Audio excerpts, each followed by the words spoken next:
Today we are going to learning about coordination in life processes part 3. మనం last class లో oesophagus లో stomach లో digestion ఎట్లా జరుగుతుంది, మూవ్మెంట్ ఎట్లా ఉంటుంది, అవి ఎలా మూవ్ అవుతాయి, ఆ మూవ్మెంట్ ని పెరిస్టాల్సిస్ అంటారు అన్న దాని గురించి చూసాం. ఇప్పుడు ప్రెజెంట్ ఏంటి అంటే ఇక ఖైమ్ తయారైంది. ఖైమ్ దేంట్లోకి ఎంటర్ అవుతుంది అంటే స్మాల్ ఇంటెస్టైన్ లోకి ఎంటర్ అవుతుంది. మరి స్టొమక్ ని అటాచ్ అయ్యే స్మాల్ ఇంటెస్టైన్ యొక్క పార్ట్ ని ఏమంటారు అంటే డుయోడినం అని చెప్పేసి అంటారు. ఆ డుయోడినం దగ్గర 2 గ్లాండ్స్ అనేవి మనకు కనబడతాయి, ప్రెజెంట్ అయి ఉంటాయి. ఒకటి ఏంటి అంటే ప్యాంక్రియస్, ఇంకోటి ఏంటి అంటే లివర్. ఇవే కాకుండా స్మాల్ ఇంటెస్టైన్ లో కూడా చిన్న చిన్న గ్లాండ్స్ ఉంటాయి. వాటి నుంచి కూడా జ్యూస్ అనేది సెక్రీట్ అవుతుంది. మరి సెక్రెటిన్, కోల్సిస్టోకైనిన్ అనే ఈ 2 హార్మోన్స్ కూడా ప్యాంక్రియస్ ని, లివర్ ని, స్మాల్ ఇంటెస్టైన్ ని స్టిమ్యులేట్ చేసి వాటి నుంచి ఎంజైమ్స్ ని సెక్రీట్ అయ్యేటట్టు చేస్తాయి. ప్యాంక్రియస్ నుంచి ప్యాంక్రియాటిక్ జ్యూస్ అనేది రిలీజ్ అవుతుంది. దీంట్లో ఎంజైమ్స్ అనేవి సెక్రీట్ అవుతాయి. తర్వాత లివర్ నుంచి బైల్ జ్యూస్ అనేది సెక్రీట్ అవుతుంది. దీంట్లో ఎలాంటి ఎంజైమ్స్ ఉండవు. ఇది ఫ్యాట్స్ ని డైజెస్ట్ చేస్తుంది. దానినే ఏమంటాం ఎమల్సిఫికేషన్ అని చెప్పి అంటాం. ఇక స్మాల్ ఇంటెస్టైన్ నుంచి కూడా ఈ జ్యూస్ అనేది సెక్రీట్ అవుతుంది. దాన్ని సక్కస్ ఎంటెరికస్ అంటారు. దీంట్లో కూడా ఎంజైమ్స్ ఉంటాయి. ఈ ఎంజైమ్స్ అన్ని కూడా మనం తీసుకున్న ఫుడ్ లోని కార్బోహైడ్రేట్స్ ని, ఫ్యాట్స్ ని, ప్రోటీన్స్ ని వీటన్నింటినీ కూడా డైజెస్ట్ చేస్తాయి. ఓకే, ఈ మూడింటిని స్టిమ్యులేట్ చేసే హార్మోన్స్ ఏంటి అంటే సెక్రెటిన్, కోల్సిస్టోకైనిన్ అని మనం చెప్పొచ్చు అన్నమాట. అయితే ఇంకొక విషయం ఏంటి అంటే మనం లాస్ట్ క్లాస్ లోనే చెప్పుకున్నాం, డైజెస్టివ్ సిస్టమ్ మొత్తం కూడా 2 టైప్స్ ఆఫ్ స్మూత్ మజిల్స్ ఉంటాయి. సర్క్యులర్ మజిల్స్, తర్వాత లాంగిట్యూడినల్ మజిల్స్ అని. ఇవి ఈ 2 types of muscles total digestive system మీద మొత్తం కూడా ఒక నెట్వర్క్ ని ఫామ్ చేస్తాయి. దానినే ఏమంటారు అంటే మస్క్యులర్ అపారటస్ అని చెప్పేసి అంటూ ఉంటారు. అంతేకాకుండా ఒక మస్క్యులర్ అపారటసే కాకుండా ఈ డైజెస్టివ్ సిస్టమ్ పైన మొత్తం కూడా న్యూరల్ అపారటస్ కూడా ఫామ్ అయి ఉండటం జరుగుతూ ఉంటుంది. ఈ న్యూరల్ అపారటస్, ఈ మస్క్యులర్ అపారటస్ ఈ 2 కోఆర్డినేట్ అయ్యి డైజెస్టివ్ సిస్టమ్ లో మూవ్మెంట్ తీసుకురావడం జరుగుతుంది. అంతేకాకుండా ఏ పార్ట్ లో ఏ ఎంజైమ్స్ రిలీజ్ అవ్వాలో, ఏ టైంకి రిలీజ్ అవ్వాలో అదే టైంకి రిలీజ్ అయ్యేటట్టుగా అవి ఏర్పాటు చేసుకోవటం కూడా జరుగుతుంది. మనం ఈ కోఆర్డినేషన్ లో ఈ టోటల్ గా బ్రెయిన్ తో ఎక్కడా కూడా ఈ డైజెస్టివ్ సిస్టమ్ యొక్క అటాచ్మెంట్ అనేది లేదా బ్రెయిన్ నుంచి ఈ డైజెస్టివ్ సిస్టమ్ కి ఆర్డర్స్ రావటం కానీ అలాంటివి ఏమీ ఉండవు. డైఎన్సెఫలాన్, బ్రెయిన్ స్టెమ్ ఈ 2 మాత్రమే కొంచెం ఇక్కడ డైజెస్టివ్ సిస్టమ్ లో కొద్దిగా అవి వాటి యొక్క కీ రోల్ ని చూపించటం జరిగింది. అంతే తప్ప బ్రెయిన్ తో ఎలాంటి సంబంధం లేకుండా డైజెస్టివ్ సిస్టమ్ ఓన్ గా అది దాని యొక్క ఫంక్షన్ ని చేయటం జరుగుతూ ఉంటుంది. ఈ టోటల్ నర్వస్ సిస్టమ్ మొత్తం కూడా దేని కంట్రోల్లో ఉంటుంది అంటే ఏఎన్ఎస్, ఆటోనమస్ నర్వస్ సిస్టమ్ కంట్రోల్లో ఉంటుంది. Involuntary muscles, involuntary nervous system అనేది ఈ టోటల్ డైజెస్టివ్ సిస్టమ్ మొత్తం కూడా నెట్వర్క్ లాగా, అపారటస్ గా ఫామ్ అవ్వటం జరుగుతూ ఉంటుంది.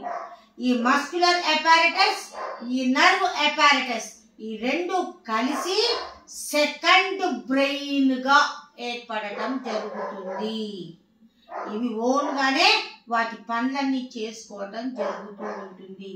కాబట్టి ఈ డైజెస్టివ్ సిస్టమ్ ని ఏమంటారు అంటే సెకండ్ బ్రెయిన్ అని కూడా అంటం జరుగుతూ ఉంటుంది. ఇక్కడ చూడండి, ఈ మస్క్యులర్ అపారటస్, న్యూరల్ అపారటస్, ఈ రెండు కలిసి డైజెస్టివ్ సిస్టమ్ లో డైజెషన్ ని, అబ్జార్ప్షన్ ని, ఎక్స్క్రీషన్ ని, ఈ 3 ఫంక్షన్స్ ని అది ఓన్ గా వితౌట్ బ్రెయిన్ కంట్రోల్ తో ఆ 3 ఫంక్షన్స్ ని ఇది చూపించటం జరుగుతూ ఉంటుంది. కాబట్టి డైజెస్టివ్ సిస్టమ్ ని ఏమంటారు అంటే సెకండ్ బ్రెయిన్ అని చెప్పేసి అంటూ ఉంటారు. ఇక మనం డైజెస్టివ్ సిస్టమ్ లో స్టొమక్ లో HCl ఉంటుంది. ఆ HCl హార్మ్ఫుల్ బ్యాక్టీరియాని కిల్ చేస్తుంది అని మనం చెప్పుకున్నాం. అంటే ఏంటి, ఈ డైజెస్టివ్ సిస్టమ్ గట్ అంటే ఏంటి అంటే డైజెస్టివ్ సిస్టమ్ అని అర్థం అన్నమాట. 70% ఇమ్యూనో సిస్టమ్ అనేది ఎక్కడ కనిపిస్తుంది మనకి అంటే ఈ గట్ లేదా డైజెస్టివ్ సిస్టమ్ లోనే కనిపిస్తుంది. తర్వాత ఈ ట్రిలియన్స్ ఆఫ్ బ్యాక్టీరియా అనేది ఈ డైజెస్టివ్ సిస్టమ్ తో కమ్యూనికేట్ అవ్వటం జరుగుతూ ఉంటుంది. విటమిన్ B12 అనేది మనకి బయట ఎక్కడ దొరకదు. ఏ ఫ్రూట్ లోను దొరకదు, ఏ వెజిటబుల్ లోను దొరకదు, ఏ ఫుడ్ లోను దొరకదు. మరి ఇది ఎక్కడ తయారవుతుంది విటమిన్ B12 అంటే మన గట్ లేదా డైజెస్టివ్ సిస్టమ్ లో ఉన్న బ్యాక్టీరియా ఈ విటమిన్ B12 ని తయారు చేయటం జరుగుతూ ఉంటుంది. ఇట్లా ట్రిలియన్స్ ఆఫ్ బ్యాక్టీరియాతో కమ్యూనికేట్ అయ్యి విటమిన్ B12 ప్రిపరేషన్ ని కూడా డైజెస్టివ్ సిస్టమ్ తయారు చేయటం జరుగుతూ ఉంటుంది. ఇట్లా మనం ఫుడ్ తీసుకున్న తర్వాత నుంచి లోపల జరిగే పనులన్నీ కూడా డైజెషన్ మొత్తం కూడా మన కంట్రోల్లో ఉండదు. అది ఓన్ గానే దాని కంట్రోల్లో ఉండి ఇన్వాలంటరీగానే ఈ ఫంక్షన్స్ అన్ని జరగటం జరుగుతూ ఉంటుంది. మరి ఈ మస్క్యులర్ అపారటస్, న్యూరల్ అపారటస్ ఈ రెండు కలిసి సెకండ్ బ్రెయిన్ గా ఫామ్ అవ్వటం జరుగుతుంది. ఈ సెకండ్ బ్రెయిన్ తోనే ఈ డైజెస్టివ్ సిస్టమ్ వర్క్ చేయటం అనేది కూడా జరుగుతూ ఉంటుంది. ఇది డైజెస్టివ్ సిస్టమ్ గురించి. మరి ఈ సెకండ్ బ్రెయిన్ లో ఎన్ని న్యూరాన్స్ ఉంటాయి అంటే 100 మిలియన్స్ న్యూరాన్స్ లేదా నర్వ్ సెల్స్ అనేవి ప్రెజెంట్ అయి ఉంటాయి. Okay right. ఇంకా డైజెస్టివ్ సిస్టమ్ అయిపోయింది మనకి. డైజెస్టివ్ సిస్టమ్ తర్వాత ఏంటి అంటే రెస్పిరేటరీ సిస్టమ్. ఈ రెస్పిరేటరీ సిస్టమ్ లో ఇన్హలేషన్, ఎక్స్హలేషన్ లేదా ఇన్స్పిరేషన్, ఎక్స్పిరేషన్, తర్వాత లంగ్స్ యొక్క మూమెంట్, రిబ్స్ యొక్క మూమెంట్, డయాఫ్రమ్ యొక్క మూమెంట్, ఆల్వియోలై నుంచి ఆక్సిజన్ బ్లడ్ క్యాపిలరీస్ లోకి వెళ్ళటం, బ్లడ్ క్యాపిలరీస్ నుంచి CO2 అగైన్ ఆల్వియోలైకి రావటం, ఇవన్నీ కూడా ఇన్వాలంటరీగానే జరుగుతాయి, మన కంట్రోల్లో ఉండవు. ఈ టోటల్ అన్ని వర్క్స్ కూడా ANS కంట్రోల్లో ఉంటాయి. అటానమిక్ నర్వస్ సిస్టమ్ కంట్రోల్లో ఉంటుంది. బ్రెయిన్ లో కూడా ఏ పార్ట్ ఈ రెస్పిరేటరీ సిస్టమ్ తో కొంతవరకు అటాచ్ అయి ఉంటుంది అంటే బ్రెయిన్ స్టెమ్, అంటే హిండ్ బ్రెయిన్ లో ఉండే బ్రెయిన్ స్టెమ్ తో ఈ రెస్పిరేటరీ సిస్టమ్ అనేది కనెక్ట్ అయి ఉంటుంది. కాబట్టి బ్రెయిన్ మొత్తం డ్యామేజ్ అయినా బ్రతుకుతారు, ఏది ఫోర్ బ్రెయిన్ మిడ్ బ్రెయిన్ పోయినా కానీ హిండ్ బ్రెయిన్ లో బ్రెయిన్ స్టెమ్ డ్యామేజ్ అయితే మాత్రం రెస్పిరేషన్ ఆగిపోయి ఆ లివింగ్ ఆర్గానిజం లేదా ఆ హ్యూమన్ బీయింగ్స్ ఎవరైనా సరే చనిపోవటం జరుగుతూ ఉంటుంది. ఓకే, ఇక నెక్స్ట్ వన్ ఏంటి అంటే సర్క్యులేటరీ సిస్టమ్. ఈ సర్క్యులేటరీ సిస్టమ్ లో heart, arteries, veins, blood capillaries, వీటి యొక్క వర్క్ మొత్తం కూడా మన కంట్రోల్లో ఉంటుందా? నో, మన కంట్రోల్లో ఉండదు. ఇక ఈ హార్ట్లో నెంబర్ ఆఫ్ మజిల్స్ ప్రెసెంట్ అయి ఉంటాయి. ప్యాపిల్లరీ మజిల్స్, ఇలాంటి చాలా నెంబర్ ఆఫ్ మజిల్స్ అనేవి హార్ట్లో ప్రెసెంట్ అయి ఉంటాయి. మరి ఆ మజిల్స్ యొక్క మూమెంట్ మొత్తం మన కంట్రోల్లో ఉంటుందా? మన కంట్రోల్లో ఉండదు. మరి ఆ మజిల్ యొక్క మూమెంట్ అనేది మన కంట్రోల్లో ఉండదు కాబట్టి దాన్ని ఇన్వాలంటరీ మజిల్ అంటాం. ఇక కార్డియాక్ మజిల్ యొక్క స్పెషాలిటీ మనం ఆల్రెడీ 9th క్లాస్లో చూసాం. స్ట్రక్చర్ చూస్తేనేమో స్ట్రయేటెడ్ మజిల్ లాగా ఉంటుంది, వర్క్ చూస్తేనేమో ఇన్వాలంటరీ మజిల్ లేదా స్మూత్ మజిల్ లాగా ఉంటుంది. సో సర్క్యులేటరీ సిస్టమ్ కూడా దేని కంట్రోల్లో ఉంటుంది అంటే అటానమస్ నర్వస్ సిస్టమ్ ANS కంట్రోల్లో ఉంటుంది. ఇక నెక్స్ట్ వన్ ఏంటి అంటే ఎక్స్క్రీటరీ సిస్టమ్.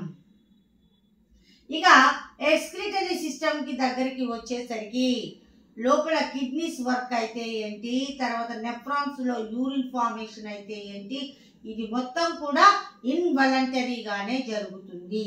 ఈ యాక్షన్స్ అన్నీ కూడా ఇన్వాలంటరీ యాక్షన్సే. ఇక యూరిన్ ఫామ్ అయిన తర్వాత అది మొత్తం కూడా ఎక్కడికి, యూరినరీ బ్లాడర్ లోకి వెళ్తుంది. అక్కడి నుంచి యానస్ లోకి మొత్తం ఎంటర్ అయ్యేటప్పుడు యానస్ దగ్గర 2 స్పింక్టర్స్ అనేవి ప్రెసెంట్ అయి ఉంటాయి. ఒక స్పింక్టర్ ఏమో బయట వైపు ఉంటుంది, దాన్ని ఎక్స్టర్నల్ స్పింక్టర్ అంటాము. ఇంకొక స్పింక్టర్ ఏమో లోపలి వైపు ఉంటుంది, దాన్ని ఇంటర్నల్ యానల్ స్పింక్టర్ అని చెప్పేసి అంటూ ఉంటాము. ఆ ఇంటర్నల్ యానల్ స్పింక్టర్ ఓపెన్ అవ్వటం కానీ క్లోజ్ అవ్వటం కానీ మన కంట్రోల్లో ఉండదు. అది ఇన్వాలంటరీ యాక్షన్గా మనం చెప్పవచ్చు. కానీ ఎక్స్టర్నల్ స్పింక్టర్ యొక్క మూమెంట్ మాత్రం మన కంట్రోల్లో ఉంటుంది. అది వాలంటరీ యాక్షన్ అని మనం చెప్పవచ్చు. అంటే ఈ ఫీకస్ లేదా స్టూల్ అంటే ఏంటి, డైజెషన్ అయిపోయిన తర్వాత, అబ్జార్ప్షన్ అయిపోయిన తర్వాత ఎక్సెస్ ఉన్న వాటర్ను కూడా అబ్జార్బ్ చేసుకొని ఇక అన్డైజెస్టెడ్ మెటీరియల్ మొత్తం కూడా స్టూల్ రూపంలో ఒక స్పింక్టర్ ద్వారా ఎక్కడికి పంపిస్తుంది అంటే యానల్లోకి పంపిస్తుంది. ఆ పైన ఉన్న ఆ ఇంటర్నల్ యానల్ స్పింక్టర్ యొక్క మూమెంట్ మాత్రం ఇన్వాలంటరీ యాక్షన్. ఇక యానస్ నుంచి ఆ ఫీకస్ మొత్తం బయటికి రావాలి. అది మాత్రం కింద ఉన్న స్పింక్టర్ ఓపెనింగ్ క్లోజింగ్ అంటే ఏంటి, ఎక్స్టర్నల్ యానల్ స్పింక్టర్ యొక్క క్లోజింగ్ తర్వాత ఓపెనింగ్ మూమెంట్ మాత్రం మన కంట్రోల్లో ఉంటుంది. అది వాలంటరీ యాక్షన్ గా మనం చెప్పవచ్చు. ఇప్పుడు digestive system, respiratory system, circulatory system, excretory system ఇవన్నీ కూడా ఒకదానితో ఒకటి ఇంటర్ రిలేటెడ్ గా ఉంటాయి, ఇంటర్ డిపెండెంటెడ్ గా ఉంటాయి అని మనం ఆల్రెడీ తెలుసుకున్నాం. మరి ఇలాంటి అన్ని సిస్టమ్స్ మధ్య కోఆర్డినేషన్ కరెక్ట్ గా ఉంటేనే మనం హెల్దీ లైఫ్ ని లీడ్ చేయగలుగుతాం. Okay, this is coordination in life processes. దీంతో ఈ చాప్టర్ కంప్లీట్ అయిపోయింది. ఇక నెక్స్ట్ చాప్టర్ రిప్రొడక్షన్ గురించి నెక్స్ట్ క్లాస్ లో చూద్దాం. Thank you.